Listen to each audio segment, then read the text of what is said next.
No one would have thought that a witch would appear in the warm kingdom of Pandemium. The evil woman used magic that made people hate each other.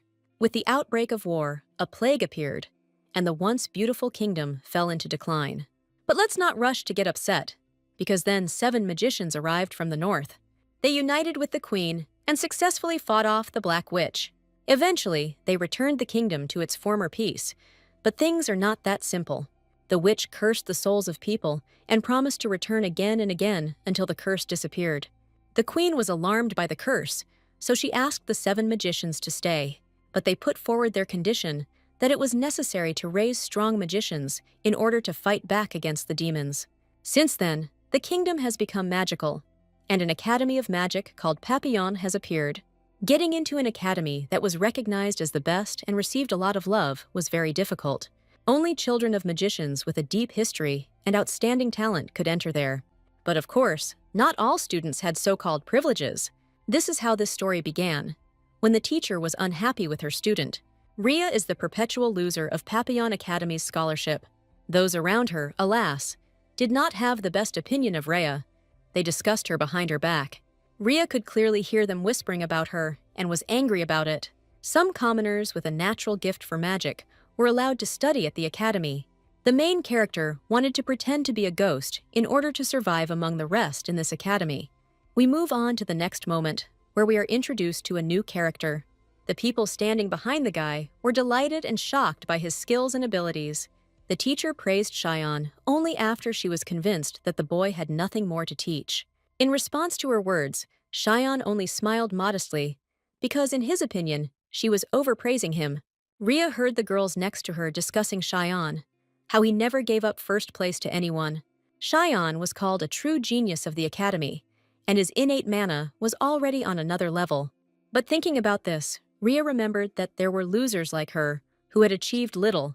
She knew that people like her should never get involved with stars like Cheyenne. On her way back, Rhea met her friend Ayla, who wanted to invite her somewhere. Ayla shared that today there will be high-level magicians at the additional lesson. Rhea apologized to Ayla, explaining that she had things to do after school, and her friend began to interrogate her. But Rhea didn't even want to listen to her, making excuses that she had a lot of things to do and that it was time for her to run.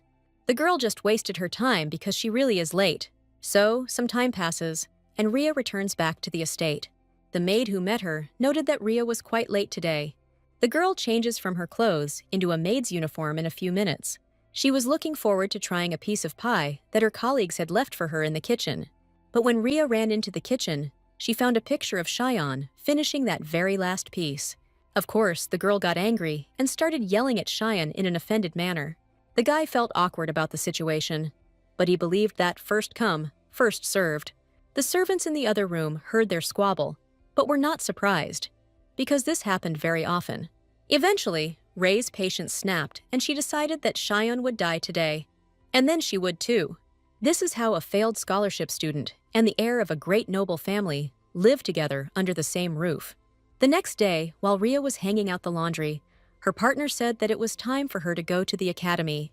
The girl returns with a slight pain in her body, because the blockage had already been there since the morning. She noticed Cheyenne standing in front of her, who was just waiting for her. The guy asks her to hurry up, and Rhea, realizing that they were late, decided to speed up. They took each other's hands and thus teleported to the academy, or rather, to the street next to it. Rhea scanned the area with her eyes, and when she was sure everything was clear, she told Cheyenne that they could go. Cheyenne didn't really understand why Rhea was moving them here every single day when there was a main gate. She replied that no one should know how they came to school, and when Cheyenne asked why, Rhea was surprised that he didn't know. Just as the girl was about to retreat, Cheyenne pulled her hair, noticing something in the strands. Rhea frowned, asking the guy to take it easy, and at that moment, she noticed something on his head. The girl carefully tried to remove the leaf from his head, not noticing how she was staring at him. Rhea felt embarrassed when she suddenly remembered that they were, in fact, at the academy. By the time Rhea decided it was time for them to leave before anyone saw them, it was already too late. The guy who was passing by immediately turned away as soon as he saw that the girl noticed him. He passed by, and a worried Shion asked Ray what happened. Each of the 7 mages who saved Pandemium formed a noble family under their own name. This was what the teacher told the students in a lecture, noting that after 300 years, the magicians continue their lineage. He says that the descendants of magicians have outstanding talents and powerful mana. Rhea, hearing the teacher say that they should not be disrespected, only sighed heavily. In fact, Cheyenne and Rhea were friends who grew up as brother and sister since childhood. There are almost no ordinary people among Papillon's students. They all come from wealthy families. Rhea had always been considered a loser, and she was terrified of what people would think if they found out she was working as a maid in her classmate's house. Moreover, this same classmate is the descendant of a prosperous family. The girl was even scared to imagine what rumors could spread about them.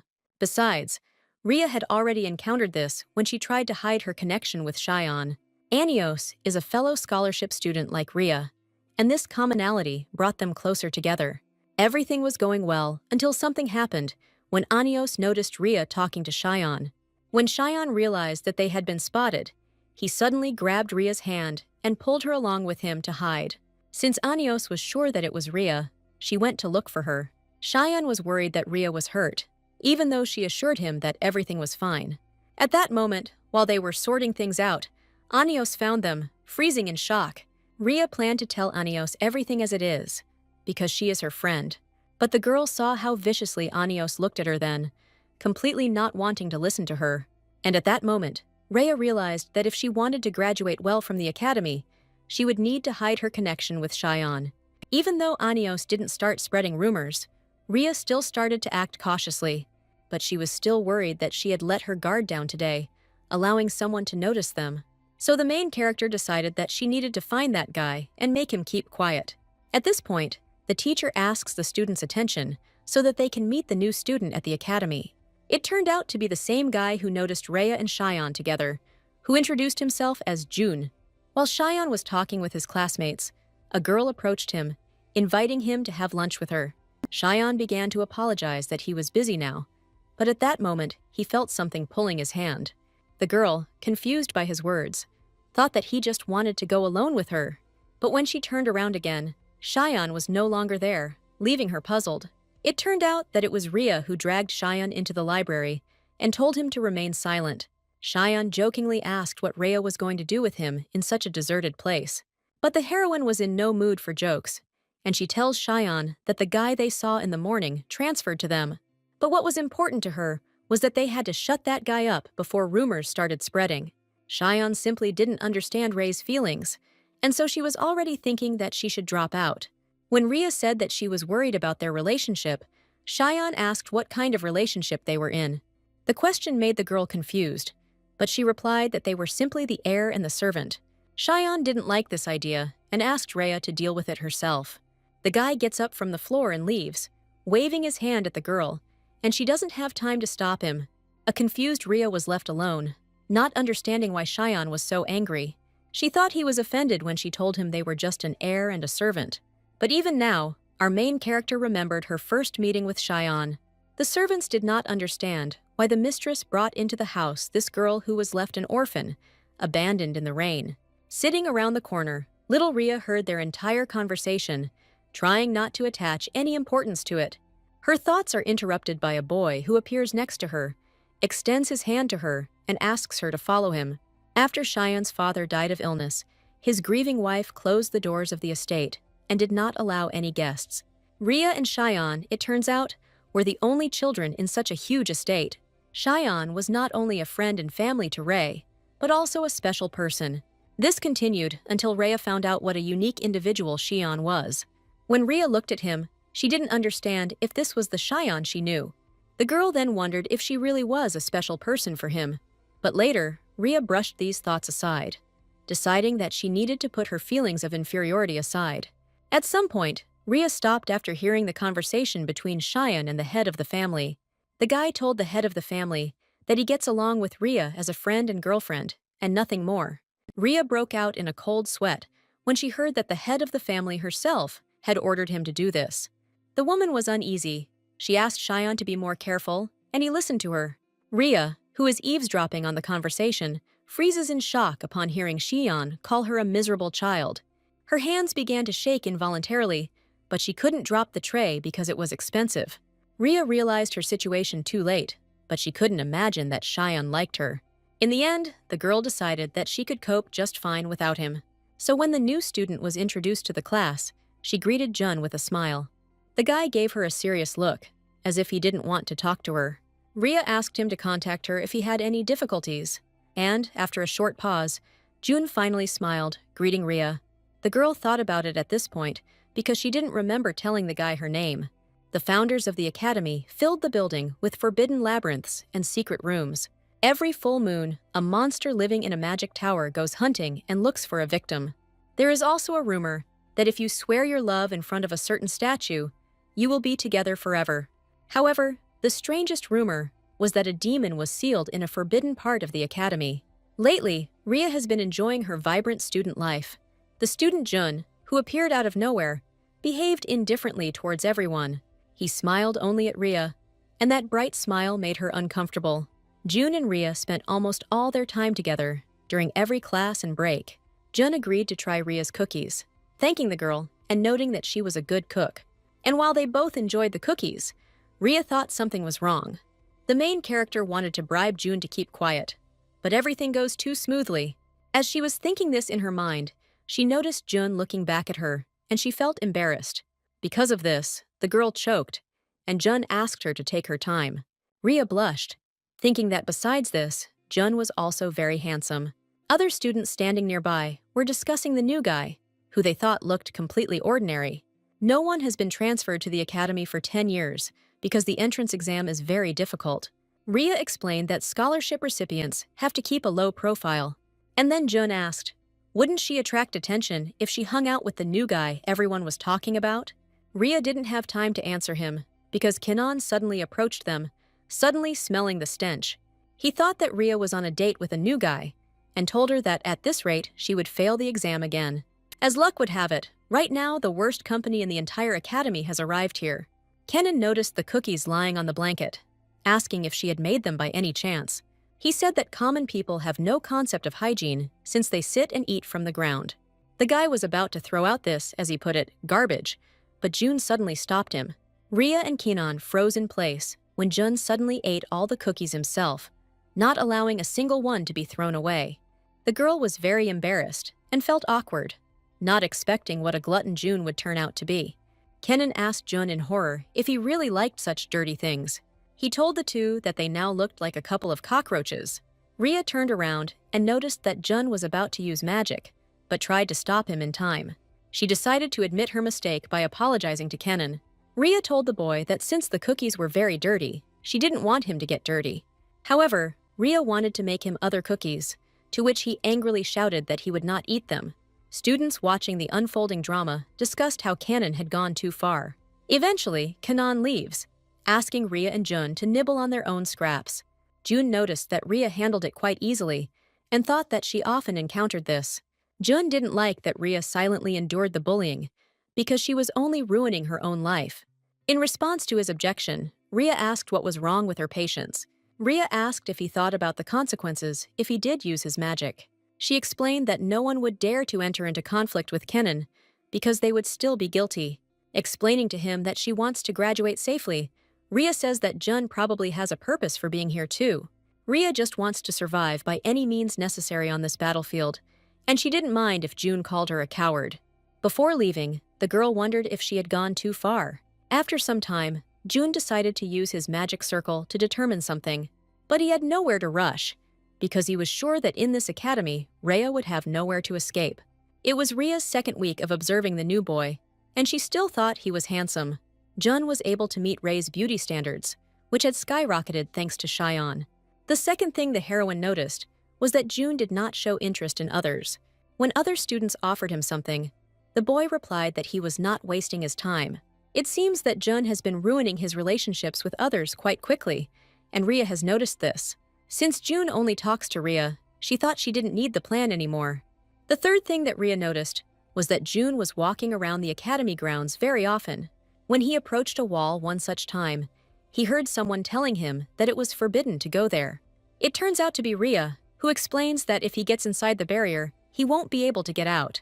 Since Jun doesn't even know the way, the girl asked him to be careful. Jun thanked her, putting on a fake smile, and Rhea responded in kind. But one way or another, Rhea doesn't understand why Jun was here and not in class. She invited the guy to go back together, when suddenly she heard someone's voices. Rhea and Jun noticed Kenan and his friend coming out of someplace, discussing something. The main character decides to check out the place by looking inside and asking if there is anyone there. The girl is shocked when she sees her ex-friend Anios sitting on the floor. Rhea wanted to examine her and ask if she was okay, but Anios waved her off. She replied that it was none of Ray's business and that she should mind her own business. Standing behind Jun also asked her to forget it, since Anios said it was none of her business. The guy also added that if Rhea has any problems, she can tell him.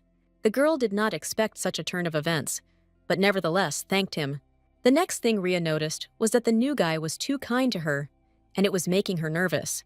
June never left Rhea's side for a single step every single day, except for those moments when he was walking around somewhere. When the guy asked her what she was doing, the girl replied that she was doing her homework because of a curse. Jun smiled, calling her hardworking, and asked her not to be discouraged. Rhea didn't understand why Jun was looking at her, sitting close to her, but wasn't doing his homework. He noticed a magic card on the table and asked if she had made it herself. Rhea didn't expect that he also knew about magic cards. June explained that the card was currently empty and would need to be filled with magic to use it again. When he asked where she got so much mana from, the girl modestly replied that she asked an acquaintance for it. In the end, Jun gives her the card that he filled with mana. Rhea thanked him, and the guy replied that it was nothing and asked her to tell her if she needed to. Rhea felt embarrassed again because Jun was too sweet and affectionate with her. The main character thought that she was somehow special for this guy, and then she suddenly allowed the thought that June might like her. Rhea was never able to finish her homework in peace because of Jun. No concentration when you're being devoured with a gaze. Rhea thought that if he really liked her, then it could lead to a confession. But she didn't understand why he would like her, and she decided it was time to stop fantasizing. Because the girl was too carried away by her thoughts, she didn't even notice how she accidentally broke a chair. As she began to fall, Rhea prepared herself to fall, but suddenly felt herself being stopped by magic. She looked up and saw Cheyenne, who asked her warily what she was doing. Cheyenne realized that Rhea was doing her homework again while working, even though he had warned her not to multitask. Rhea asked him to keep quiet because everyone can make a little mistake. Before she could do anything, Rhea watches as Cheyenne begins to clean up with magic. When everything around became clear, the girl was surprised how he managed to do it in just a couple of seconds. Rhea was unhappy that Cheyenne helped her, because at this rate the maids would lose their jobs. Cheyenne asked her to sit at the table and finish her homework in peace. As the main character sat down to finish her homework, she noticed Cheyenne staring at her. She asked him if he had anything to do, and he replied that he had finished it in 5 minutes. But while there was still time, Rhea asked to fill her cards with mana. Cheyenne was genuinely surprised and even tensed up when he saw how many cards Rhea had pulled out. Rhea warned him that if he was tired, he might not be able to fill all the cards, but Cheyenne was a stubborn guy. He laid out all the cards on the table and began to fill them with mana, as Rhea asked. The girl watched the process carefully, not expecting that the guy would be able to remember all the cards at once. One of the maids came into the room and asked Rhea to help in the kitchen, and the girl immediately agreed. Cheyenne was unhappy because he wanted to have fun, but Rhea didn't want to get fired. In the end, the main character leaves with the maid. Left alone, Cheyenne decides to check her cards, noticing that all sorts of scammers have started to stick to her. Some time passed, and in the kitchen, the students were brewing a potion, following the teacher's instructions. She asked them to stir it thoroughly, imagining how their object of the curse would scream in fear. The more they hate the mage, the more powerful the curse will be, so they should forget about remorse. June noticed that Rhea was having a hard time and asked if she needed help. Rhea felt embarrassed every time she looked at his face, and she didn't know what to do about it. Because of this, she accidentally spilled her ingredients, and Jun worriedly asked if she was hurt. The girl didn't understand how this happened, so she sat down on the floor and began to collect everything she had spilled. She didn't notice how Anios, who was standing next to her, began to help her collect the ingredients. Just as Rhea was about to thank her, she suddenly saw who had actually decided to help her. Sitting nearby, Kenan decided to interfere with them and, using magic, took one ingredient from Rhea. The stone-faced girl turned around, mentally asking if he was tired of it. Anios decided to joke that there was a cockroach under Kenan's feet, but the guy jumped up in place, scared. While he was trembling with fear, the other students looked at him sideways and laughed. Rhea was surprised that the heir of one of the great magical families was afraid of cockroaches. Kenan was angry because he was being made fun of and thought that Rhea was asking for it. The guy suddenly, without warning, used magic on Rhea, thereby cutting her palm. Anios asked worriedly if everything was okay, but Rhea had escaped with only a light scratch, as she thought. At that very moment, Kenan sees the same ingredient that he used to hurt the girl flying at him. It turned out to be June, whose face looked frighteningly serious. An angry Kenan grabbed him by the collar, realizing that Jun did it on purpose. Rhea couldn't believe her eyes that two guys were fighting over her. While Kenan was trying to pull Juna in, the latter asks him what family he is from. Jun was just afraid that after he made a bunch of holes in Kenan, he wouldn't be able to talk. Suddenly, the teacher entered their squabble, threatening to turn them into cockroaches if they did not stop. Kenan immediately started apologizing, while everyone around him thought how pathetic he was. Jun left the classroom and started to walk away, but the main character hurried to catch up with him. The anger seemed to have blown away, and Jun asked what happened with a smile on his face. Rhea thanked him for his help, but asked him not to do it again because of her. Juna was not happy with this arrangement, to which Rhea told him that his interference had only made things worse. The girl explained that she could handle her own problems, and that June should not interfere unnecessarily. Suddenly, the guy unexpectedly came closer to Rhea and took her hand. She was at a loss, wanting to ask what he was doing, but Jun asked her not to interrupt. As it turned out, he decided to use magic to heal the girl's injured hand. After Jun did this, he asked Rhea to use the ointment because it might leave a scar. After this, June quickly left, and the main character remained on the stairs in a slightly shocked state. She blushed visibly, not understanding why June was doing all this. When the guy found himself on the street, he was also thinking about what had happened a few minutes ago. But a parrot that flew in brought him out of his endless thoughts. June knows him, and he asked why the parrot decided to visit here, and he asked him to report everything. Looking around, the guy notes that there are too many extra eyes here, but the parrot replied that this is not critical.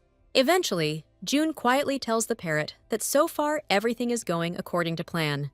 Rhea was more alert than June expected, so it would take a little longer. The parrot ordered that through Rhea, they must find in which part of Papillon the demon's body is hidden. At this point, we find out that Jun is a demon hunter, and that he will even have to pay with his name. As night fell, Rhea examined her hand, noting that there was not a single flaw left on it. She didn't know that June was so good at healing magic, and she suddenly became curious about where June could have studied before the Papillon Academy. As soon as she remembered so much about today's incident, she almost went crazy again. Just when she was thinking that Jun really liked her, a maid entered the room. The woman apologized for disturbing him and asked him to take something to the gentleman. Rhea agreed without any problems and came to Cheyenne's room. Cheyenne, surprisingly, greets her fully dressed, as if he was about to go somewhere. The girl froze for a moment when she saw how beautifully Cheyenne was dressed. She asked with interest what he was doing in the middle of the night. The servant, who had been in the room all this time, said that the outfit for the master's birthday was ready. The man made a few minor adjustments, agreeing that the suit fit very well. The most respected of the 7 great magical families is considered to be the sun. They are the descendants of Ceos, the most powerful archmage in history. He was the true hero of Pandemium who exorcised the demon, and the magic they used in the fight still lingers in the air. Because of this, even now, endless snow continues to fall on the northern mountain range.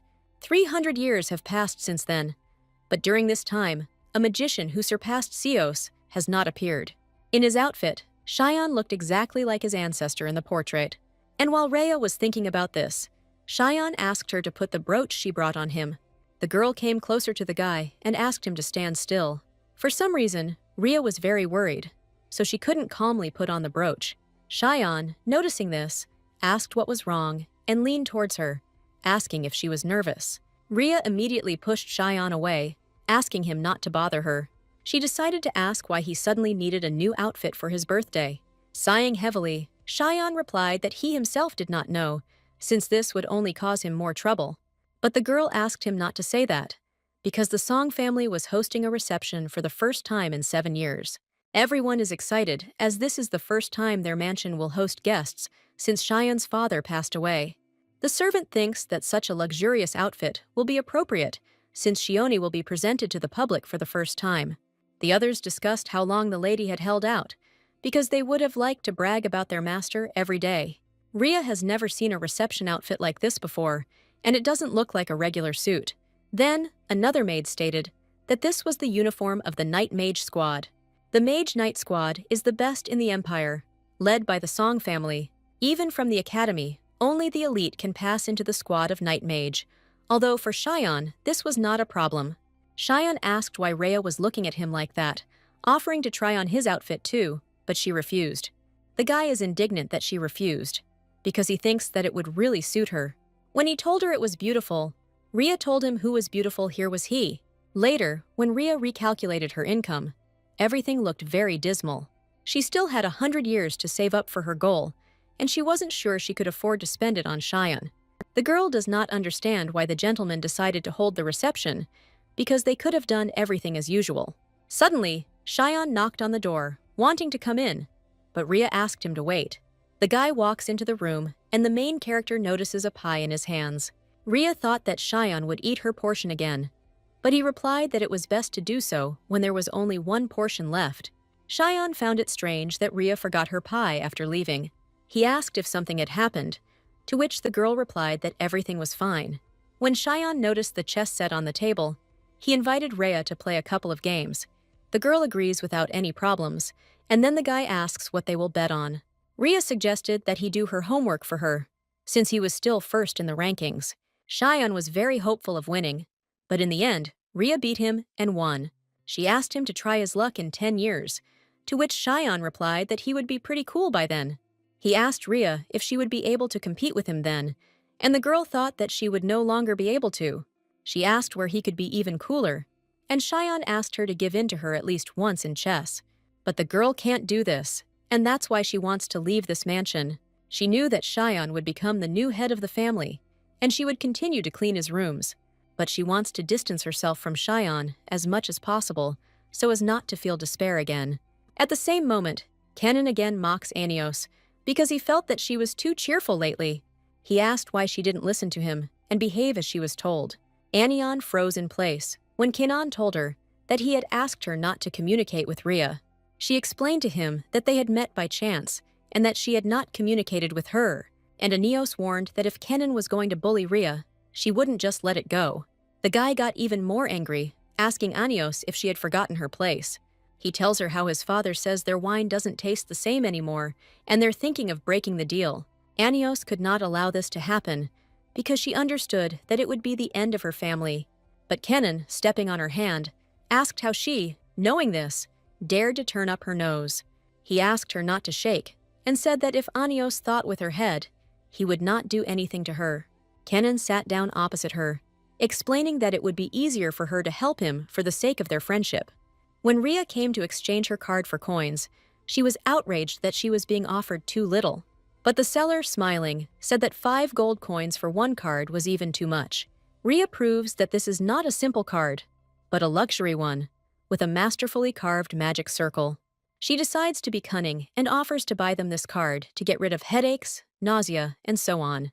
Rhea had done a good job today, deciding that it had not been in vain that she had toiled until dawn on the black market. Not long ago, Rhea got a rather dangerous part-time job, where she sells magic cards that she drew herself. Now the girl needs funds for independent living. She passed by the counter with new gloves, asking them to wait a little.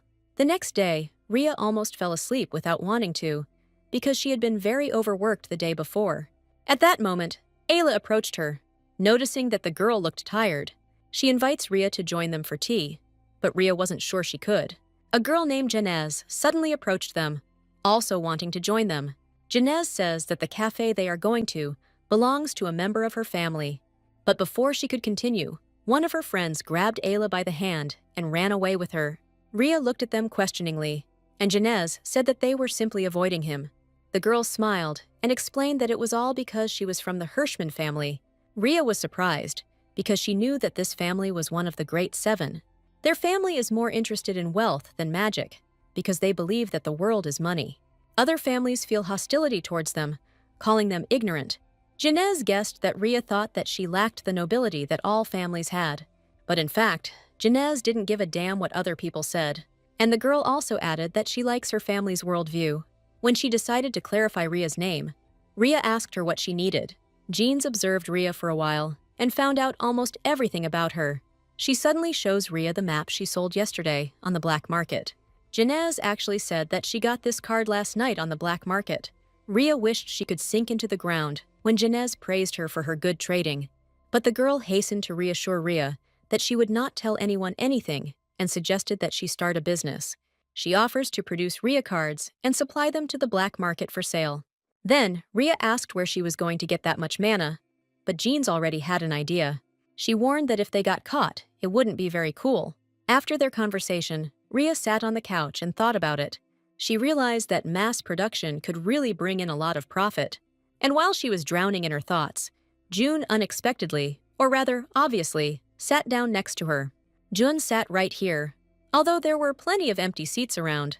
Then the guy turned to her and asked if she would stop already or not. Rhea replied that he was the first to mislead a man, but Jun explained that he was talking about the cards. He heard their entire conversation with Jeans, and now explains that financial activities using magic are severely punished. He warned her that if she wanted to study peacefully at Papillon, she needed to stop doing bad things. Then Rhea asked him if he was really worried about her, and she immediately asks why he is so kind to her, but cold to everyone else. Jun remained silent in response, which made the two of them feel even more awkward. But suddenly, the guy unexpectedly gets up from his seat and runs away like the last coward. Although Rhea, seeing how he ran away confusedly, even considered it cute. When Jun managed to find a secluded place, he thought he had gone crazy. He's gotten too involved in this game of being a friend, and it's time for him to keep his distance. Despite her innocent face, he must not forget that she is the descendant of a demon. Rhea ate quite a lot in the cafeteria because she knew she couldn't eat like that anywhere else. She saw the others looking at her, but she didn't care, because there was always a lot of food left here. When she noticed June, she waved her hand for him to sit next to her. But, surprisingly, the guy landed in a different place. The girl was noticeably surprised, wondering what was wrong with him.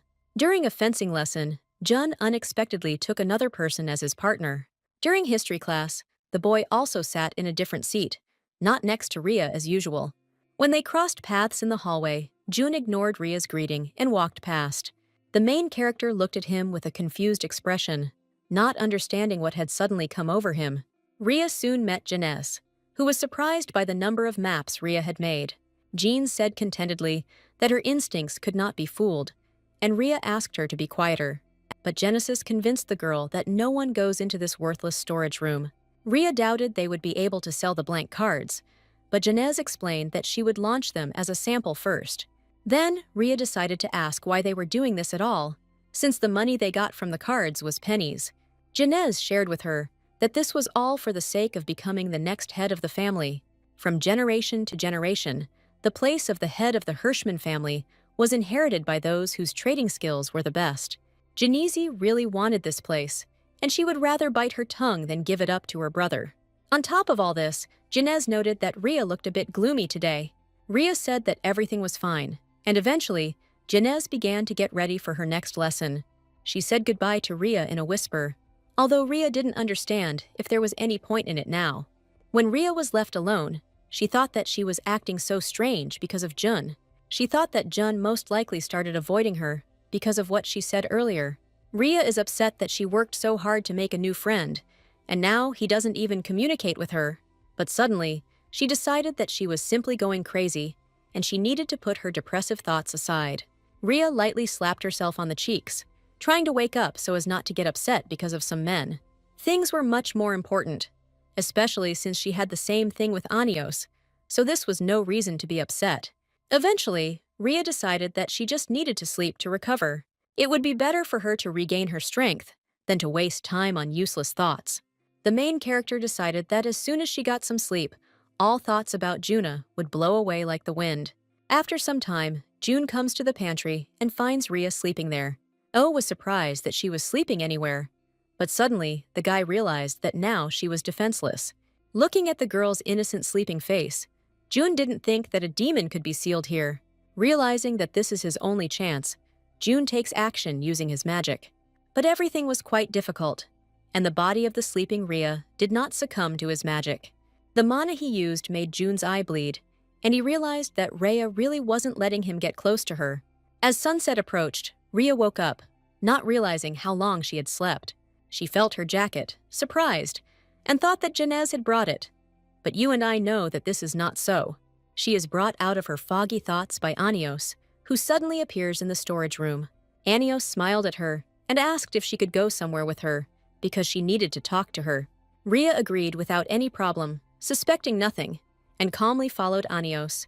The lower they went, the more eerie it became, and Rhea decided to ask how much longer it would be. Anios hesitated slightly and answered uncertainly that they were almost there. At that moment, Rhea noticed a bunch of bruises on Anios's leg and dirt on her clothes. She asked Anios not to keep everything to herself if she had any problems. Suddenly, Rhea heard a familiar voice ahead, and her eyes fell on Jun. June coldly replied that Anios had told him that she wanted to meet him here. At that moment, the puzzle began to come together, that something was fishy here, and Anios suddenly shouted for them to run. Suddenly, as if out of nowhere, Kanan appears, saying that it is too late to run. Rhea and June instantly realized that they were trapped and now had nowhere to run. As if by snapping their fingers, they both find themselves in another place, in a dark and cold room. Rhea looks around in panic and notices something shining that looks like a barrier. And in an instant, the girl realized that Kanan had transported the two of them to the Forbidden Zone. The Papillon barrier was installed by Archmage Sios to prevent illegal entry into the restricted area. Rhea was angry. She was furious that she had fallen for such a cheap trick. When she turned around to tell Jun that they needed to get out, she suddenly saw him sitting on the floor. The guy doesn't look well at all, and it's unclear what could have happened. Rhea runs up to him worriedly, noticing that Jun is all sweaty. His body seemed to weaken, and June fell with her head on her shoulder. The mana in this place puts a lot of pressure on the mind, and at this rate, you can get serious psychological damage. Rhea didn't know what to do, but she knew she had no other options. She closes her eyes, releasing her mana, using magic to help June.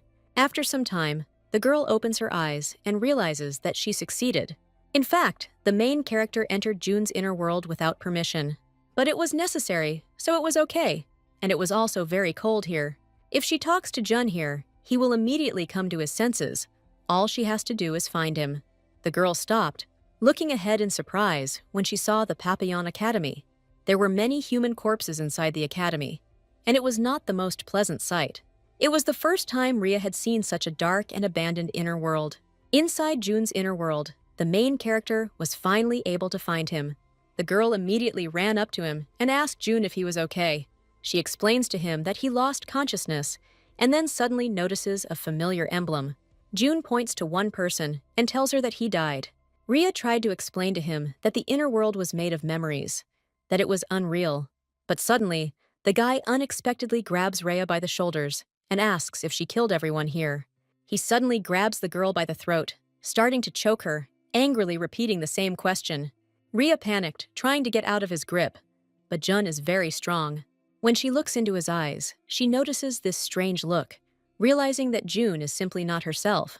At that moment, she abruptly pushes the guy away from her, giving him a powerful slap in the face. Jun flies back against the wall, hits his back, and falls to the floor, and Rhea realizes that he has woken up. When June slowly opens her eyes, he asks what happened. He said his chin hurt, and Rhea confusedly assumed he'd just fallen. Rhea reminded him that they were stuck in the barrier where Kenan had locked them. The guy asks when it happened, and Rhea replies that she doesn't know exactly when. The barrier is too strong to detect their location, and unless they're lucky, they won't get out at all. But June couldn't stand still, and he said he wouldn't waste time. He grabs the pendant hanging on his chest with his hand and uses his magic. Rhea looked around with interest. So much was she surprised by this sight. But the girl explained that the barrier would not break if you simply hit it with your mana. Frowning, June asks if she's suggesting he just stand there and wait. But waiting wasn't Rhea's style either, so she decides to take action too. Taking out some of her cards, Rhea suggests that Jun try to break the Archmage's barrier. At the same time, Anios was running down the corridor in panic. She needed to ask someone for help. She suddenly bumps into Shion on the corner, and he asks if everything is okay. Anios tries to explain to Shion in a hurry, What happened to Rhea and June? With her arms crossed over her chest, June asks Rhea what she is going to do. Of course, Rhea's mana is not enough to destroy the magical barrier, but there is still a way out. She shares that these cards contain the mana of the descendants of Seos. Rhea thought that they could trick the barrier if they found the weakest part and put all their strength into the attack. When the girl throws one card, it actually flies through the barrier. But just when she thought everything had worked out, she saw that the map had only left a small crack. Neither she nor June liked this turn of events, and the latter said that it would not be enough. He grabs his talisman hanging on his chest again and tries to help break the barrier. Unexpectedly, he manages to do this, and the barrier shatters into small pieces. Rhea was genuinely surprised when she saw that they were in the library. She smiled, glad that they had managed to get out, which even seemed impossible. But June noticed that there were no doors or windows, so they were still locked. But let's not get upset, because now they can at least see what's in front of them. As embarrassed as Jun felt right now, he told Rhea that she was doing a good job. After this, the guy invites the main character to look around. Rhea suggested that one of these books might contain a clue to how to find the exit.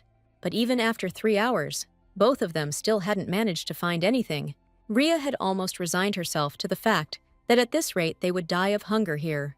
She asked Jun if he had found anything, but unfortunately, he said no, saying that there are quite a few books here that have magic cast on them.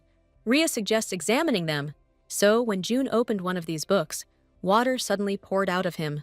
Rhea turned away, barely containing her laughter as anger boiled inside Jun.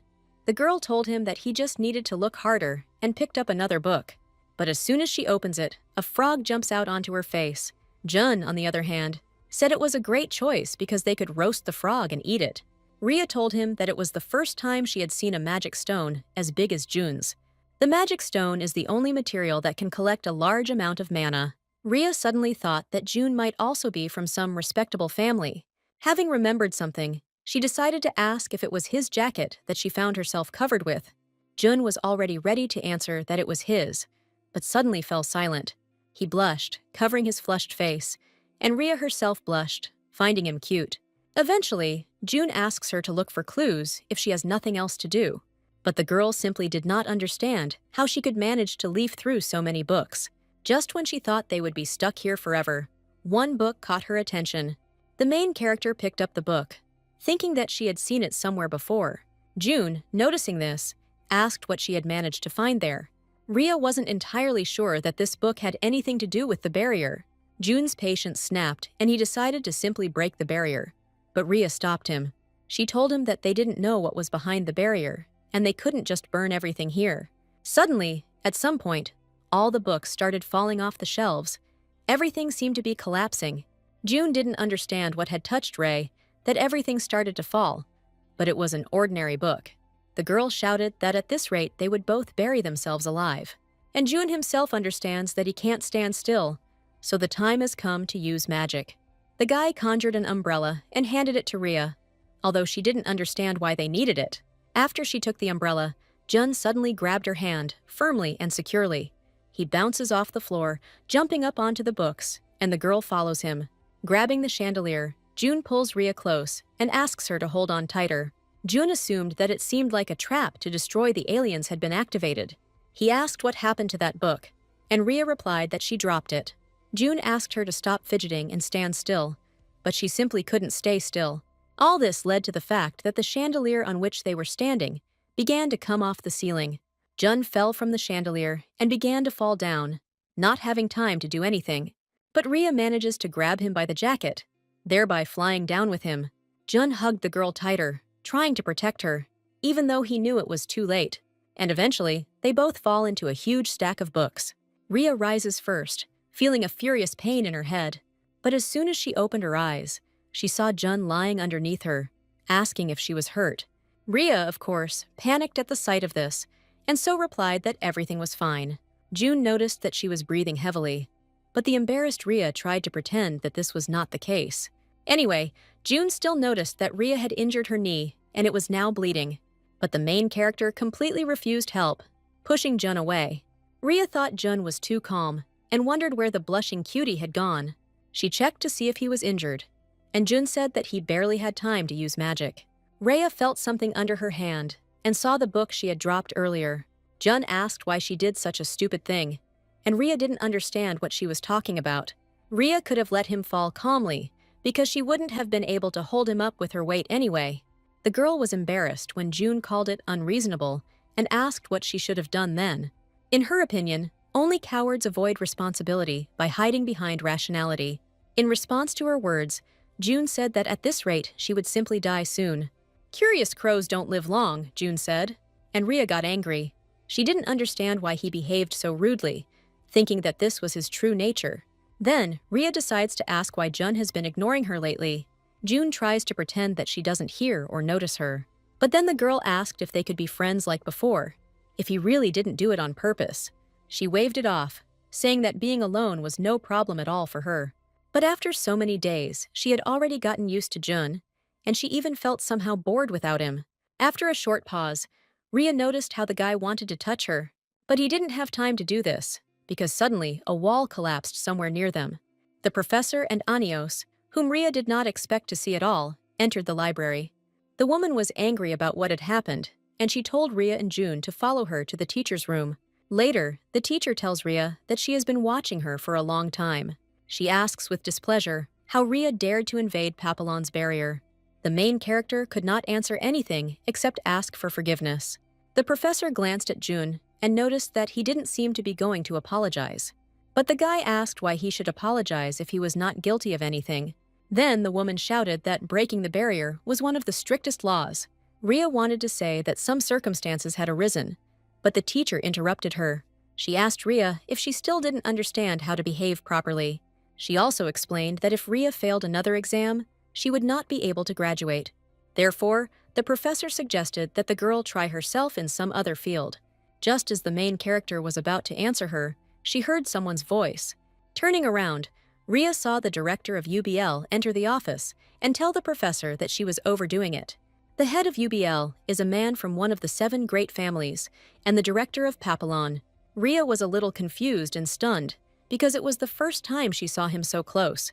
The principal said that Rhea is one of the most talented commoners in their academy. He asked if it was not the teacher's duty to always support the student. The woman tensed up, but still agreed with him. After this, the man asked what the girl's name was. Anios told the director everything from beginning to end, so he understood that it was not Rhea's fault. It seems that Director Ubel did not raise his son well, since he dared to make fun of the barrier. The director promised that he would definitely make Kenan take responsibility. That is why the man asked Professor Dandelmain to forgive these children.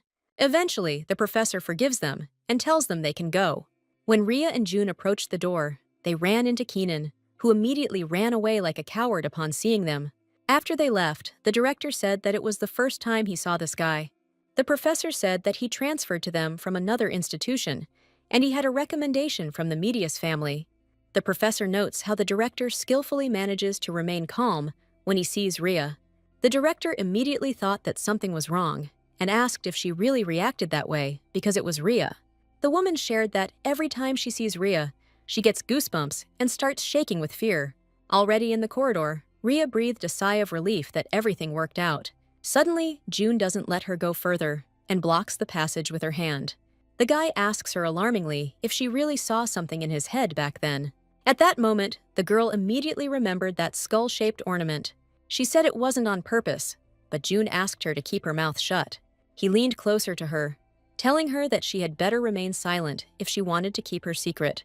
At first, Rhea didn't understand what he was talking about, but then she remembered how Jun saw her with Cheyenne.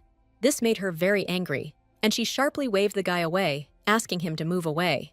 Calling Jun a fool, Rhea explains that she was going to tell no one even without his threats. She guessed that June had kept her secret, her weak spot, in order to use it like this later. This shocked the girl so much that she told June how disgusting he was. After this, the main character turned around and left, leaving June alone with his thoughts. The guy was also very angry about this situation, so much so that he angrily punched the wall. The next moment begins with a woman desperately asking not to kill her. The people gathered around were discussing that someone had used black magic to revive the dead, but her plea was useless because the gun barrel was still pointed at her and a shot rang out. These murdered people seemed ruthless, and everything was as they were said to be. After the death of the Black Witch, Parliament banned black magic and created a squad to hunt black magicians. They were a group of cold-blooded killers who brutally and flawlessly destroyed black magicians. One of Jun's colleagues tells him that his commander is looking for him.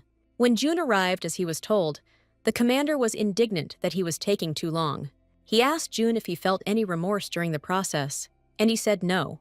The commander advised him to cast aside compassion, because black magic was what the demon left behind. If we don't get rid of her completely, a new demon will be born and cover this world with the flames of war. Jun confidently stated that he would destroy these mages with his own hands, and they should not worry. His words truly inspired confidence in his commander. He later claimed to have figured out how to find the demon's sleeping body in Papillon. Jun heard that Seos hid the body in the labyrinth in such a way that no one could find it. But suddenly, the commander says that a descendant of a demon is studying in Papillon's graduating class. This news shocked Jun, and he asked the commander what he meant. He says that the demon's magic is contained in the blood of her descendant. Because of this, they will be drawn to each other, and the child, although on the territory of the academy, unconsciously approaches the body of the demon. The commander promised to forge Jun's data so that he could infiltrate Papillon. Then Jun asks what he should do after he finds the descendant's body. The commander, without any hesitation, answers that, naturally, he must kill. Even if it was just a dead shell, such a sinister creature could not be left in their world. The next moment shows us how the students discussed the upcoming main events of Papillon. Rhea decided to ask Jun if he knew what a full moon night was. The fugitive in the blue robe must take the flag, which is located at the top of Papillon's tower. The task of the rest of the students is to catch the fugitive. It's almost like tag. In 300 years, only one person, a graduate of the first generation of Papillon, has mastered such a complex game. Saying that it would be a lot of fun, Rhea invited Jun to participate as well. But when the main character turned around, Juno was no longer there. Even though this mission was of great importance, it seemed impossible to Jun. He couldn't believe that he had to watch the absolutely brainless elite bragging. However, among them, only Rhea radiates a different light. Walking down the corridor, Rhea bumps into Jun and, irritated, turns back. Jun realizes that he needs to hurry with the mission, or it will reflect badly on him. Rhea walked out into the academy's garden and wondered if Jun was a demon hunter. She didn't understand what he was doing in Papillon, thinking that his prey might be there. But whoever Jun is, it doesn't concern her in any way, and she doesn't want to think about him anymore. Rhea was tired of relying on someone and then being disappointed. Suddenly, at that moment, Anios approached her, asking if she could talk to her. She decided to ask for forgiveness for yesterday, saying that it all happened because of her. Rhea brushed it off by saying that Anios had threatened Kenan, so everything was fine and she wasn't angry. But Anios explained to her that nothing had been decided yet, because Kenan would definitely not leave it like that. Using his status as the son of the academy's director, Kenan kept the other students under control. Rhea didn't understand why, since she had done nothing to make Kenan hate her. Then the girl concluded that, it turns out, Anios had distanced herself from her because of Kenan. But Anios had no other choice, because Kenan threatened to ruin her family's business. Rhea was on edge about this Kenan, unable to believe that he was so disgusting. Rhea didn't want to spend her money on him, so she always turned a blind eye.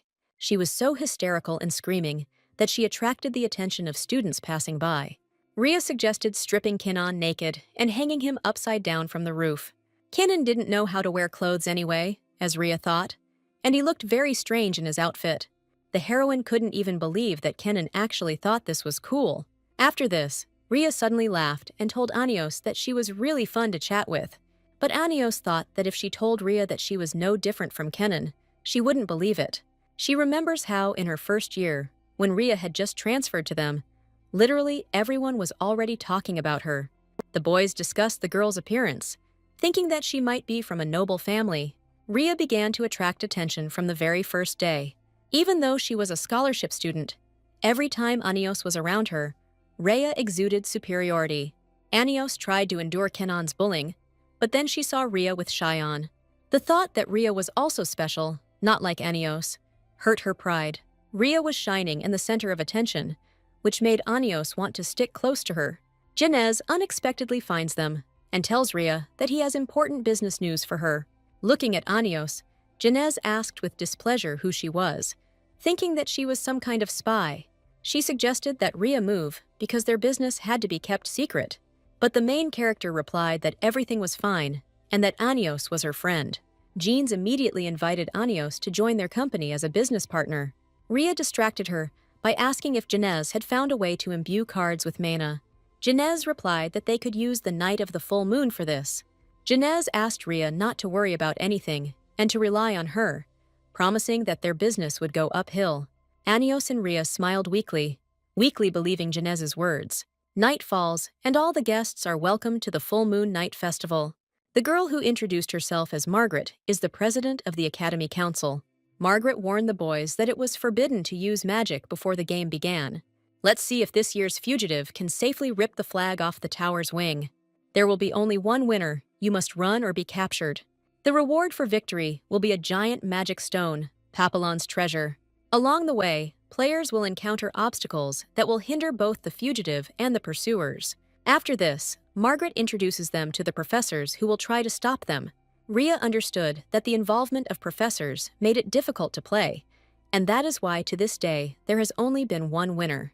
She turned her attention to Professor Wishelm, not remembering them having one. Anios reminded her that it was Professor Wishelm from the infirmary. Jeans asks Rhea if she is ready to win and take the grand prize.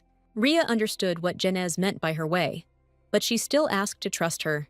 But Rhea tells her that no matter how much she prepares, this idea is unrealistic. And all because this year's runner is none other than Xian. Rhea understood that it was easier to get a star from the sky than to catch Xian. Margaret waves her wand and declares the night of the new moon open. In honor of this, bright fireworks and salutes were launched into the night sky. The pursuers immediately pounced on Xian, but he, of course, escaped. The pursuers scatter in different directions, agreeing that they need to lure Xian to the center. Anios and Rhea were surprised at how hard everyone was trying, but it's true what they say, forbidden fruit is sweet. Anios asked if Xian would be okay, and that it would be hard for him to be alone. Rhea asked why she was so worried about Xian. Guessing something, she grabbed her wrist and looked at her palm, confirming her suspicions that Anios was the assistant. 5 students were chosen as assistants, who, hiding their identities, helped the fugitives. Anios was worried that Rhea had exposed her, and that now she would catch her. But Rhea, sighing, shows her palm, indicating that she is also an assistant. Anios stared in surprise at the sign on her palm, not understanding how this was possible. In fact, the role of assistants was pushed onto scholarship holders, who in any case will not be able to win. They will only become a hindrance to Xian, because if they are burned, they will be caught and tied up. Rhea suggested that they hide and stall for time, and at that very moment, someone approached them. It turned out to be Professor Wishelman, who wondered what they were doing in such a place. He found it suspicious that they were whispering together, but Rhea said that was not the case. Placing a fake smile on her face, she says they were just there to kill time. The professor smiled, sensing that they were lying to him, and the girls tensed. He chuckled, coming closer to them and offering to check their palms first. Now they realize that they are screwed, so they have to run to avoid being caught. Anios asked to spare them, because she did not want them to be tied up. But the professor still announces on the gramophone to the rest of the pursuers that there are assistants here. The pursuers come running to the noise and notice Rhea and Anios running after them. Realizing that this won't work, Anios suggests to Rhea that they split up. Eventually, they run off in different directions, telling each other to be careful. One part of the pursuers rushed after Rhea, turning the corner where she had run. But when they turned the corner, to their surprise, there was no one there. They definitely saw her run here, but they decided that she went the other way. So, when they leave, Rhea emerges from underground, where she had climbed with the help of magic to hide. The girl almost got into trouble, so she decided to look for a place to hide. So she goes inside the empty building, finding herself in a dark room. Having noticed one place, Rhea goes there, but finds June already sitting there. Before she could say anything, she heard voices outside, and June suddenly pulled her towards him. The pursuers run into the building and look around, because they definitely heard voices here. June covers Rhea's mouth with her hand to keep her from accidentally speaking as they continue their search. The guy leaned towards the main character and quietly asked her not to make unnecessary sounds. Realizing that there is no one here, the pursuers decide to go somewhere else. As soon as they left, Rhea indignantly asked June what he was doing. June realized that if Rhea was running away, it meant she was the assistant. And then, looking at his palm, Rhea saw that June was also an assistant. She stood up, apologizing for disturbing him, and decided to look for another place. But as soon as she heard voices outside, she sat back down in fear. June suggested that she just stay there while Rhea trembled in fear of being caught.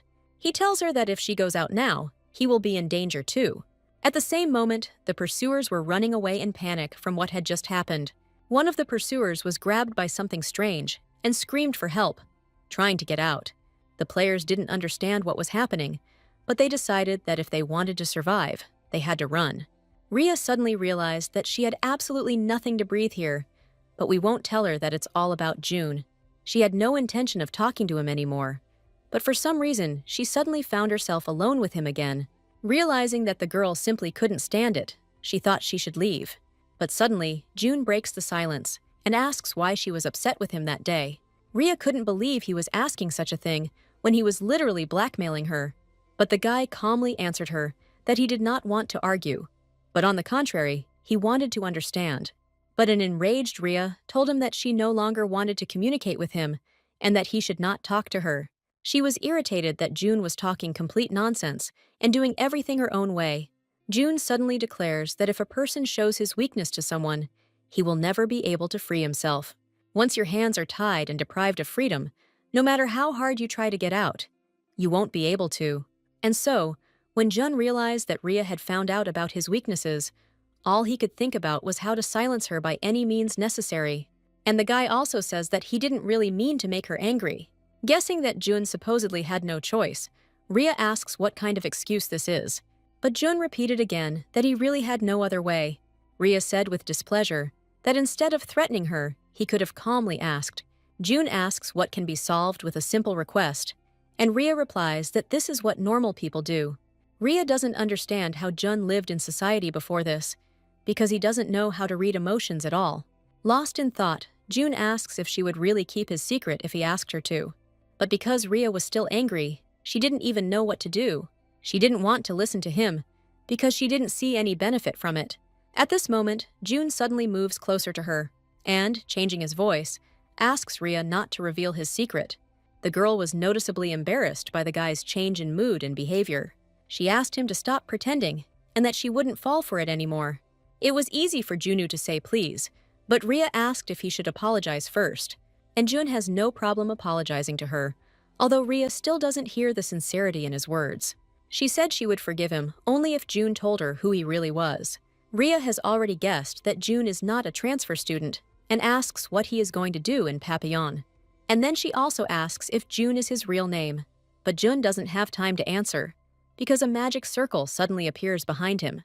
Xion and Ayla suddenly teleported to this place, which was quite surprising. Ayla approached Rhea and told her that she was looking for her, and Rhea didn't even know about it. As it turns out, Ayla is also an assistant, and she already knew that Rhea was too, because Anios told her. Ayla says that Anios was captured and tied up tightly, so they couldn't save her. Xion asks why the assistant is lounging around doing nothing, and what he should do if she is here having fun. Rhea thought he could handle it on his own, but Xion asks in displeasure how he can handle it when 3 professors are chasing him. Rhea made an excuse that she and Xion were taking the same class in their first year when Ayla said she didn't think they were that close. However, Xion notices that Rhea wasn't alone here and turns her gaze to Jun. Xion hasn't seen Jun before and asks him who he is, guessing that he is not from Papillon. Rhea was very tense about this heavy atmosphere. She couldn't understand what was wrong with them. She reminded Xion that Jun was a transfer student, thinking that they had already met. And the girl also clarifies that June is an assistant, but Xion didn't know whether he should let his guard down. Anyway, Xion says that they need to play the role of assistants. Rhea says they have no motivation because they won't get any benefit from it anyway. And suddenly, Xion declares that, in that case, he gave the magic stone to Rhea. The girl couldn't believe it, but Xion says he never lied to her. The main character immediately thought that with the help of the stone, they could create a whole bunch of cards. Ayla also became interested in his words, saying that it was time for them to go. Rhea pointed her finger at Jun and told him to help too. But the guy, looking down as if avoiding her, asks why he should do this. Rhea stated that this would be her condition, and then she would forgive him. He remained silent in response, and then Rhea told him that if he didn't want to help, then he didn't have to. The girl was surprised when he asked what he should do, and said that if he was going to slack off, then he shouldn't even try. But June repeated that he was going to help, although Rhea didn't fully believe it. She wanted to object again, but suddenly she was unexpectedly attacked by a monster, the same one that had already attacked the pursuers. Isla screams in horror and asks in shock what it is. Rhea, captured in the clutches of the monster, asks where this came from in Papillon. Cheyenne wastes no time in trying to help Rhea with her magic. In an instant, the monster's huge so-called arms are torn apart. Rhea falls as the monster releases her, but immediately lands in Cheyenne's arms, asking if she is okay. Cheyenne says that this monster seems to be created from a plant and a reptile. Rhea noticed that Cheyenne's robe was stained with blood and was afraid that such an expensive item had been ruined. At this time, while she was examining someone else's thing, June stood to the side and watched them. He himself did not realize how he suddenly came closer and grabbed Rhea by her clothes. When Rhea asked what happened, Jun couldn't answer because he himself didn't realize what he had done. He abruptly lets go of her and steps away, as if shocked by electricity. At that moment, Ayla runs up to Rhea and asks her if everything is okay. While they were discussing what had happened, June looked strangely at the seal on his palm. Rhea suggested that they leave here first, because the monster might appear again. But before they had time to leave the room, Professor Maul suddenly appeared with this very monster. The woman couldn't believe that they were the ones who killed her beloved Elizabeth. She was glad that there were finally candidates who would test her chimera. Professor Maul ordered her Elizabeth to join the fight, and the monster began to attack. Rhea screamed how she could do this to her students. It was not normal. She asked Cheyenne to do something since he was a genius, but it seemed like even he was powerless here. But somehow Rhea guessed that these monsters only absorb human mana. Cheyenne saw the movement magic card in her hands and asked what she was going to do. If Cheyenne was caught, then everything would be over, so Rhea ordered him to run and find the flag. Cheyenne didn't have time to say anything against it before he immediately disappeared with the help of the magic he used. At this time, on the street, the remaining pursuers were discussing that Professor Maul had caught all the assistants. They assumed that they were now most likely put in an underground prison. Rhea, standing at the bars, was almost in tears, and that was precisely why she did not want to take part in this. Ayla asked her not to waste her energy and just wait, since magic couldn't be used in prison anyway. Even if magic is used here, the soul of the caster will be destroyed. Rhea didn't understand how people could be locked in such a place. It was just a game. Jinez, who appeared out of nowhere, suddenly ran up to the bars, angrily calling Rhea a traitor. Jeans is indignant that Rhea could abandon her and go over to Xian's side. This magical stone is absolutely necessary for their business, and Jinez asks where Xian went. Rhea doesn't know what to answer because she didn't think it would turn out like this. Anios asks Jinez if she really was going to catch Xian alone. Ayla explains that this is impossible, even with the help of professors. Jinez, still irritated by the situation, said that unless she tried, she would never know. Anios also saw Xian use magic recently, so Jinez can't even hope. She tells how Xian helped Rhea and Jun when they were trapped in the barrier. Nobody knew where to look for them, and even the professors were tossed about in doubt. Xian single-handedly combed the entire school with magic and found Rhea and Jun. Even the professors were surprised that he could use magic on such a large scale. And although Anios had seen some famous mages, Xian seemed to be on another level to her. Xian is superior to everyone, and none of the mages from the other great families had such a volume of mana. Ayla added that sometimes it even seems to her that Xian is abnormal. Rhea couldn't believe that Xian was like that to such an extent, even though she herself had often heard about his superiority. That's why Ayla volunteered to be an assistant, since the likelihood of Xian winning was still higher. But Ayla actually hates losing. Jinez asked with displeasure what difference it made now. Jinez is not going to give up, and she already has a plan in place for that eventuality. She shows them the transformation card she bought on the black market last week. Jeans explains that with this card, you can completely copy another person's appearance. Jeans bought this card with 5 years of her savings, and if she fails, she will go bankrupt. She says that she will transform into Rhea, and then Xian will let his guard down, and Jinez will stab him in the back. Taking out a bat, Jinez says that the moment Xian turns away, the game will end. Rhea panicked because if Janez hit him with that sledgehammer, he would die. Suddenly, this very sledgehammer flew up before Jean's and Rhea's eyes. And then she also dropped down sharply and hit Jeans on the head. Professor Dandelmain says they caused a stir even in prison. She released them, and Rhea asked in surprise why she was suddenly helping them. And the woman said that there was also an assistant among the professors, and it was her. She asked them to come out quickly and get down to business. Either way, they must adhere to the festival rules. As they walked out, Ayla stopped them and said she had a good idea. And Rhea wanted to ask June to help them by remembering something. But when the girl turned around, he, of course, was no longer there. June, that liar, ran away, and Rhea was only convinced that he couldn't be trusted. At this time, Kenan, sitting on the roof, commanded the other pursuers, telling them not to move so as not to fall into a trap. Kenan is waiting for Cheyenne to appear here, because in order to take the flag, he must pass through here. All this fuss with the Chimera was Kenan's chance, because then he could push everything onto her. Kenan was simply amused by the fact that Cheyenne was called the outstanding genius of Papillon. He wanted to catch Cheyenne and prove that he was a much more valuable magician. While he was deep in thought, someone suddenly came up to him from behind and pushed him against the wall. The guy didn't have time to understand what happened, trying to see who was there. Seeing that it was a transfer student, he was outraged that he dared to attack him. But smiling, Kenan asked if June had simply put on a beautiful image and forgotten his place. His words only made June more angry, so he abruptly pushed him against the wall with his foot.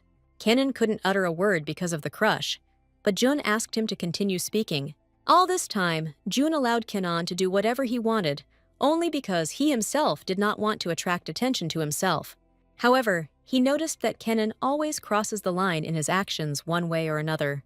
When Kenan tries to push him away, he realizes that for some reason he can't use magic. He looked down and saw that underneath them was the magic circle from Papillon's underground prison. It's a long-forgotten magic that no one teaches anymore, but some transfer student was able to use it. Kenan starts yelling and asking to remove his foot under the pretext that he is the son of the director of UBL. He couldn't allow himself to be treated like that, and he said that Jun would definitely not get away with it. But suddenly, Jun asked if Kenan really had nothing else to brag about except being the director's son. Jun asked him to report to the director how he was beaten by a simple commoner and was unable to fight back. The guy was even interested in how quickly rumors would spread that Kenan was a real loser. Kenan pushed him away, telling him to shut up and that he shouldn't have gotten on his nerves. Since Jun is a transfer student, he should have stayed put and kept a low profile, according to Kenan. He told Jun that he should know his place, because it was he who, having grabbed Rhea, brazenly walked around the academy. Jun didn't like that expression, as if Rhea was some kind of accessory. This made him even more angry, and he used his magic to step on Kenan's hand. Kenan cries out as pain shoots through his broken fingers. Once Kenan realized that Jun was crazy, the latter asked him not to show up in his sight again. Jun threatened him that next time he would break his head instead of his hand if Kenan continued to act like that. Soon the pursuers rushed to the place where Cheyenne was seen in order to catch him. Someone said they had just spoken to him in the library, and someone else had seen him in the east part of the building. Margaret, hiding in a dark place, watched her pursuers from the side. As they ran away, she turned and whispered that the place was empty. Cheyenne comes out from around the corner, thanking Margaret for saving him.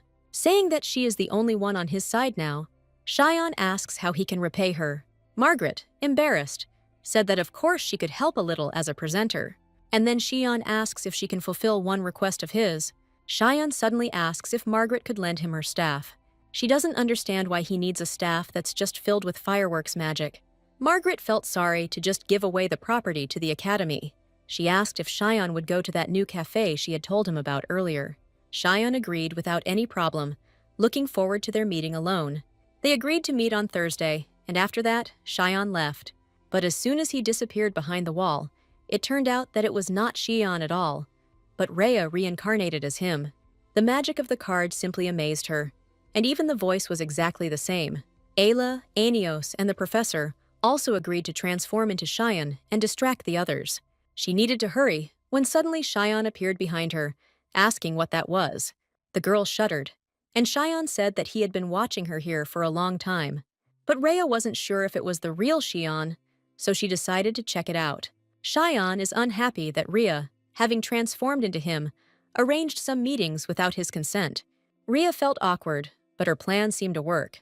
She really needs this staff, and for the sake of winning, Cheyenne could go on dates. Cheyenne asks in a rough and low voice if she has decided to sell it, but Rhea replies that this is not the case.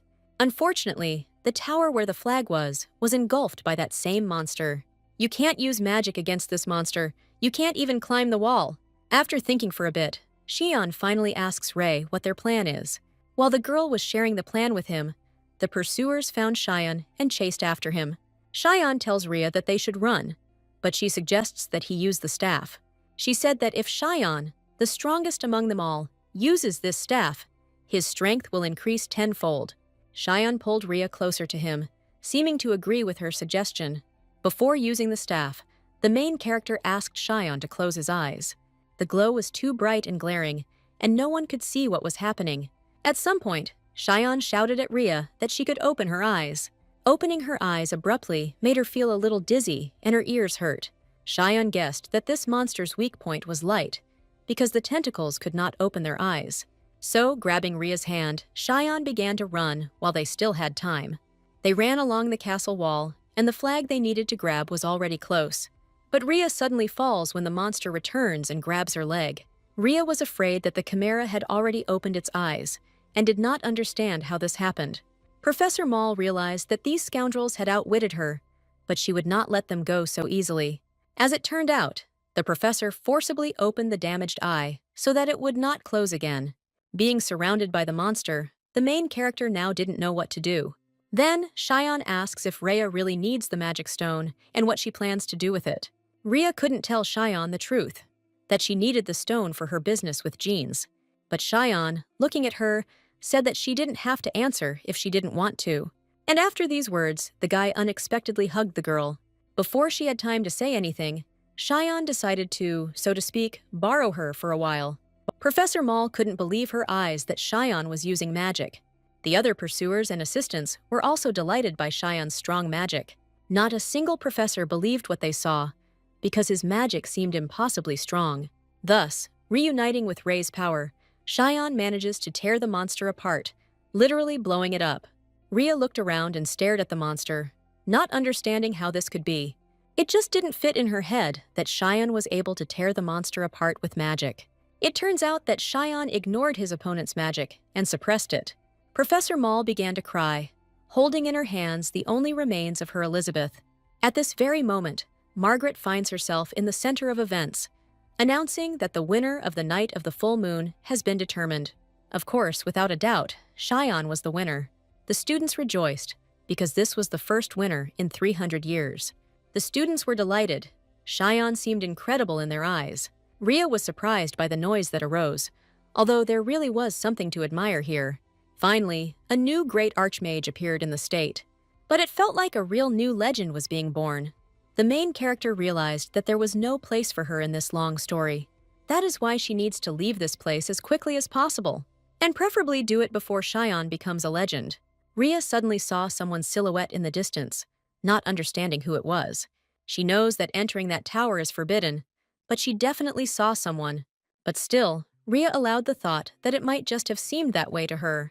The professor, who already knows that Rhea is a descendant of demons, was glad that she is healthy and has powers. The next moment begins with Rhea, holding a lantern in her hands, walking along a dark corridor. At some point she stopped, suddenly wondering what she was doing there at all. The girl was also surprised when blood suddenly appeared under her feet. Looking further into the darkness of the corridor, she sees a man lying on the floor. Rhea was frightened and shuddered, when suddenly someone appeared behind her. The stranger grabbed the yard from behind and immediately covered her mouth with his hand. When the girl raised her head to see who it was, she saw Cheyenne. The woman, lying and bleeding on the floor, asked him how he could betray her. Rhea was amazed when she heard the woman call him Sios. If this woman had known that everything would turn out like this, she would never have fallen in love with someone like Sios. At this point, Rhea suddenly opens her eyes, breathing heavily. Only now did she slowly begin to realize that it had all been just a dream. She thought she had studied history too hard if she was already dreaming about Sios. This strange dream and the overwhelming emotions even gave her a headache. On this day, the the students discussed who received an invitation to the ball hosted by the Song family. They say that all the important political figures will gather there, and that only members of the family of great magicians have been invited there. There are rumors that even the royal family will appear at this ball. Jeans asked worriedly if Rhea was okay, because she had been coughing since the morning. Rhea tried to blame it all on the fact that she had been very busy lately, but Jeans, showing Rhea her share of their business, said that everything would pass as soon as she looked at it. Rhea is surprised that Jeans was actually able to sell all the cards. So, patting the girl on the back, Janez asked her to work harder at production. Rhea accidentally dropped her piece of paper as June walked past. The girl is irritated by his appearance, because June left not the best memories after their last meeting. Either way, the boy silently leaned over and picked up the piece of paper, handing it to Rhea. She snatched the paper from his hands so abruptly that it was crumpled, and reluctantly thanked him. Janez called after him that she was glad he had helped them, and Rhea felt a burning shame. Jeans is sure that June is interested in Ray, because he has been following her around since his transfer. Rhea chuckled, replying that she too had been somewhat mistaken about that. She explained to Jeans that June had not gotten close to her because he liked her. To play the role of a student, Jun needed someone to bond with, and Rhea was a perfect candidate. Rhea remembered how she clung to Jun, complaining to him that she was lonely. From that moment on, the girl decided not to expect anything more from this guy. After class, Rhea visited Professor Wilshman, who, after touching her forehead, determined that she had a common cold. When he asked if she had any other symptoms, Rhea said she had a headache and a cough. Then the professor decides to prescribe the girl some medicine and asks her to wait a little. While he was mixing the solutions, one of them accidentally fell on his hand. Rhea, looking at him, thought only about how clumsy he was. Out of the corner of her eye, she noticed that the professor had some red marks on his arms that looked like scars. But, having decided to remain silent, Rhea wanted to ask something else. She asked how he started working at Papillon, since she had never seen him there. A slight smile touched the professor's lips, and he asked what she was talking about. He reminded her that he had been working here since his first year, thinking that Rhea's memory was playing up due to her fever. After this, the professor hands her the finished medicine.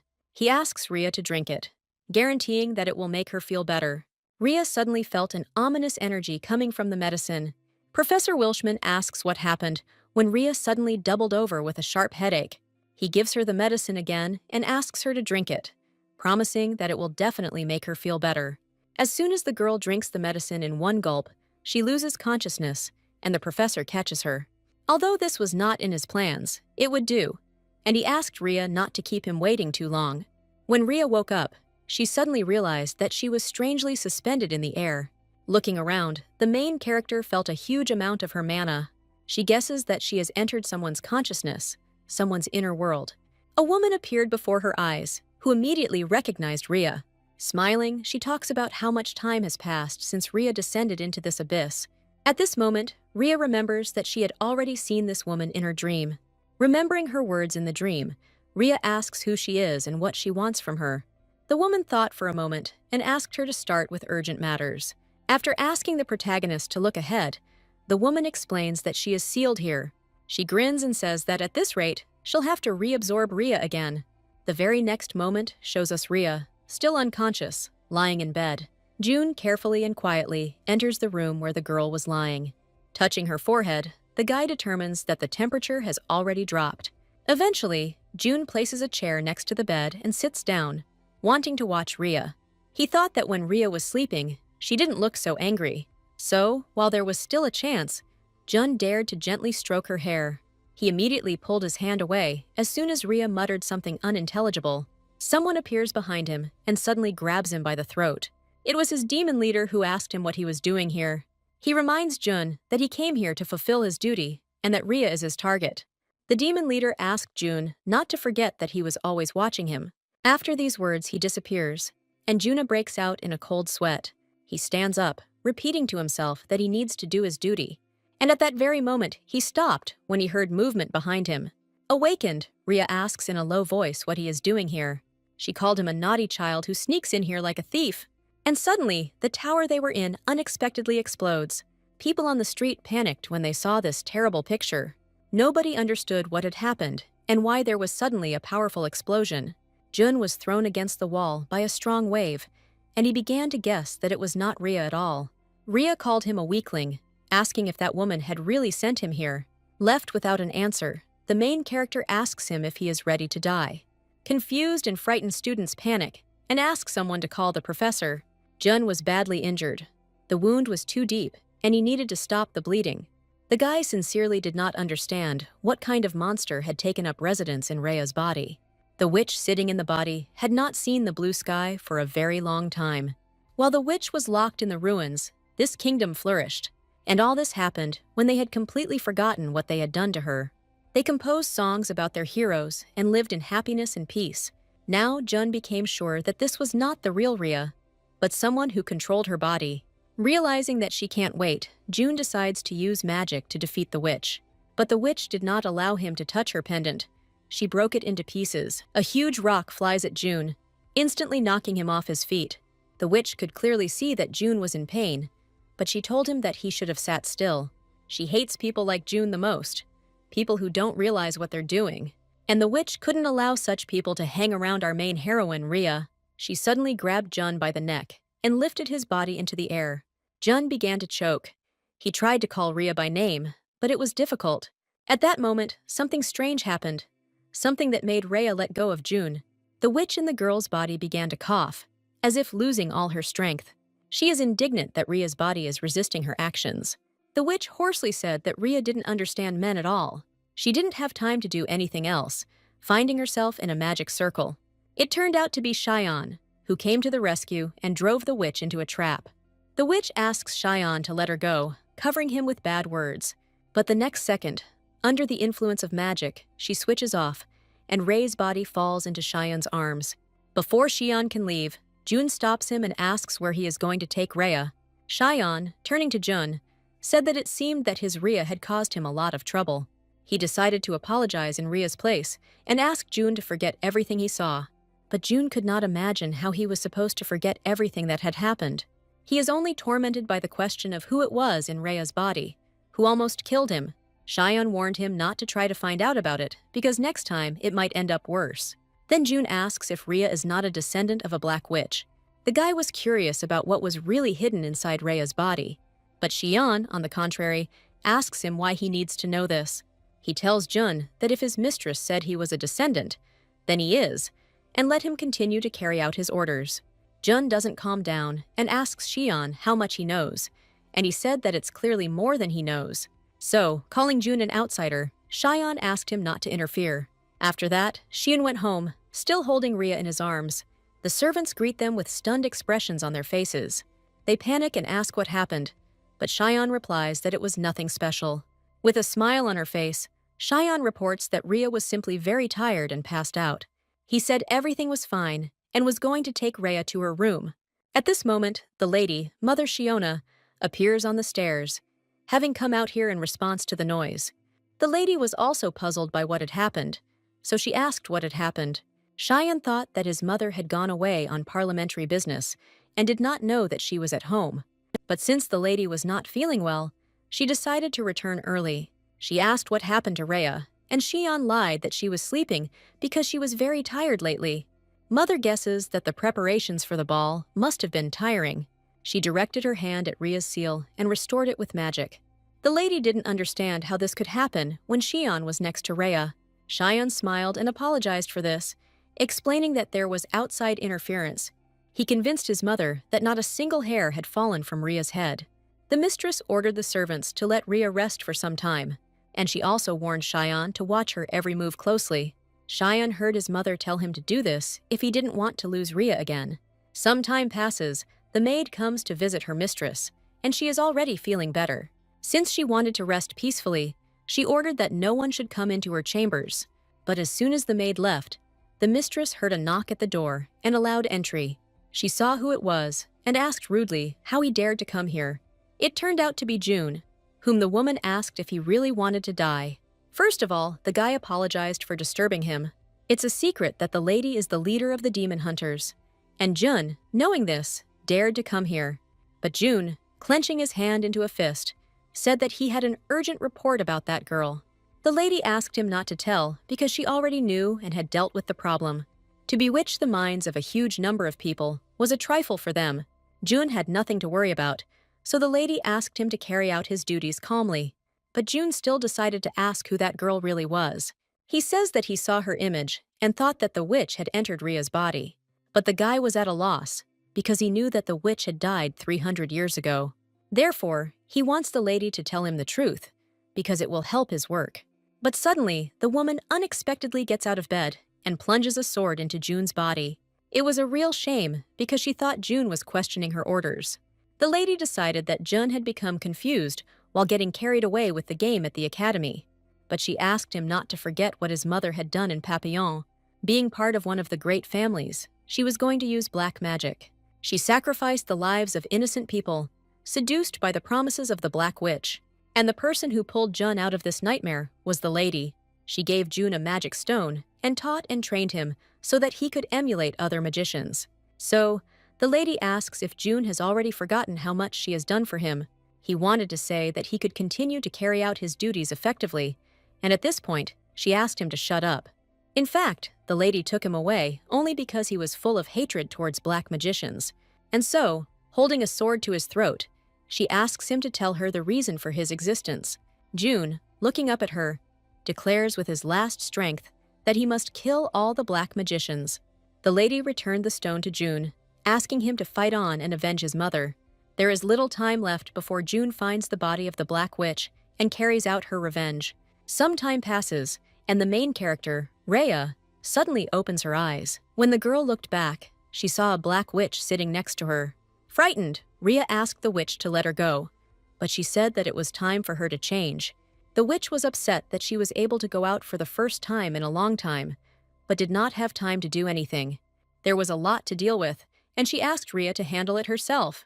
The witch says that we need to find her body and open it to get rid of the seal. Rhea explained to her that she was an ordinary person and could hardly use magic. But the witch tells her that Rhea can do it, and she is capable of more than she thinks. Because of the seal, when Rhea wakes up, her memories will be blurred. But the witch asked her to only remember her diary. The conversation was about Sios's diary, which contains information on how to find the witch's body. 7 years ago, there was a rather strong and ambitious sorceress in Papillon. But even despite her talent, she was not allowed to become a professor, and the reason was that she was a commoner. Some time passed, and the fourth son of the Medius family became interested in her. They quickly fell in love with each other and promised to spend the rest of their lives together. They were unable to get married officially due to interference from the husband's family. But even so, they built a small house in the suburbs, and soon they had a child. Her husband asked her not to worry, because when the child grew up, his family would have no choice but to accept him. However, the long-awaited child, on whom all hopes were placed, was born without magic. As hope faded, their relationship began to crumble. The husband is indignant that a child in a family of wizards cannot have magic. He did not believe that this was his child. Every time they argued, little June heard all their conversations and quarrels. The woman suddenly said that if she had known that everything would turn out this way, she would never have married him. Then the husband asked if she was with him only because of his relationship, and decided that one should not fall in love with commoners. The man just sighed heavily and finally told his wife that she was on her own now. Despite his wife's screams and her request to stay, he still left them alone with the child. All this time, the woman was sure that her husband would return in a few days, and he could not just leave the child. But as she passed other students, she heard them discussing her husband. The woman couldn't believe her ears when she heard from them that he was going to get married next month. The students discussed the fact that his daughter-in-law was already pregnant, and that he had been in a hurry. Since then, the woman simply could not come to terms with the departure of her husband and the loss of a father for the child. Then she began to put all the blame on Jun, saying that it was all his fault. She screamed that if June had been born as expected, none of this would have happened. But as soon as the woman released all her anger, she immediately began to apologize to her son. June's mother promised him that he would definitely become a wizard. She believed that if you try, everything will definitely work out and everything will be fine. Having decided to take the child to Papillon, she secretly conducted all sorts of experiments there. But no matter what she did, she couldn't create magic that would last. All this time, June was sitting in Papillon's yard on a swing and waiting for her. An unfamiliar girl approached him, and decided to ask him what he did every day in Papillon. The boy replied that he was conducting an experiment, and if everything worked out, he would become a wizard. But the girl asked him what he meant if magic couldn't be created just like that. She noticed that June had a fever and looked just awful. So the girl decided to quickly heal him while no one was looking. She told him to come here again if his temperature rose. For a child, June felt a little comfort in his heart at that moment. The teachers watching them from afar were discussing this girl. The man reflects that this girl does not seem special and asks if what he was told is true. The woman confidently reports that this child has been going to Papillon for several decades. The professor first felt discomfort when she saw the same girl last year in a new class. At first, she thought that this child was a second-year student, so she decided to ignore him. Deciding to do a little investigating, she discovered that no one at the academy knew about Ray. She even tried to address Rhea directly. But after talking to her, her thoughts seemed to become clouded. As a result, the woman concluded that Rhea was a girl who did not exist. The professor thought that there was magic that made everyone get close to Rhea, and then forget about her. They decided that someone had kidnapped the girl, and they were desperately trying to hide her in Papillon. Only one person in history is capable of such powerful magic, and that is the Archmage Shiroso. The woman could not believe that Shiroso had been traveling around Papillon for 300 years. But even so, Shiroso's magic should have weakened after 300 years, although even the most powerful wizards fear him. The professor didn't understand why Shiroso was doing this and who this girl was. But the man suggested not to rush to conclusions and ask Sylvia for advice. Sylvia is well-versed in mental magic, and she is also a descendant of Shiroso. Meanwhile, June's mother was still trying to create magic for him, to make at least something work. And then a witch appeared and told the woman that she had everything to make her wish come true. In her hands was a bottle of the sorcerer's blood, with which June's mother would be able to make him a wizard. And even her husband can return to her. She can marry him, become a member of a magical family. She persuaded the woman to take blood by promising that she could get everything back.